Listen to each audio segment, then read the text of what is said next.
আসসালামাইকুম। আমাদের নোয়াখালীতে আজ প্রায় 3 দিন বৃষ্টির কারণে মানুষের জীবনযাপন করতে অনেক কষ্ট হচ্ছে, যেটা বলার মতনও। আপনারা যারা সমাজে বিদ্যমান ব্যক্তি আছেন, তারা অসহায় ব্যক্তিদের পাশে এগিয়ে আসুন। আর আপনাদের দেখাতে চাই যে দেখেন, আপনারা সব পানি পানি আর পানি। আমার নিজের বাড়ির সামনেও পানি এখন, বাট আমার বাড়িটা একটু উঁচু জায়গায় থাকার কারণে এত বেশি পানি উঠতে পারে নাই।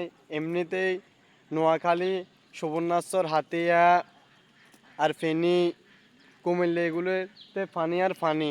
মানুষের ঘরবাড়ি ডুবে অনেক উপরে উঠে গেছে। তো আপনারা সবাই যে যেভাবে পারেন সহযোগিতা করেন অসহায় মানুষদের। আর আপনারা নোয়াখালীবাসীর জন্য দোয়া করবেন, আপনাদের কাছে এটাই চাওয়া। বেশি বেশি দোয়া করবেন, আমরা এই যে আল্লাহ যেন বৃষ্টি একটু কমিয়ে দেয়। আর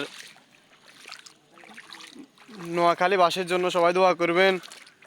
সবাই ভালো থাকবেন, সুস্থ থাকবেন, নিরাপদে থাকবেন আর নিজের সেফ মতো থাকবেন। আসসালামু আলাইকুম।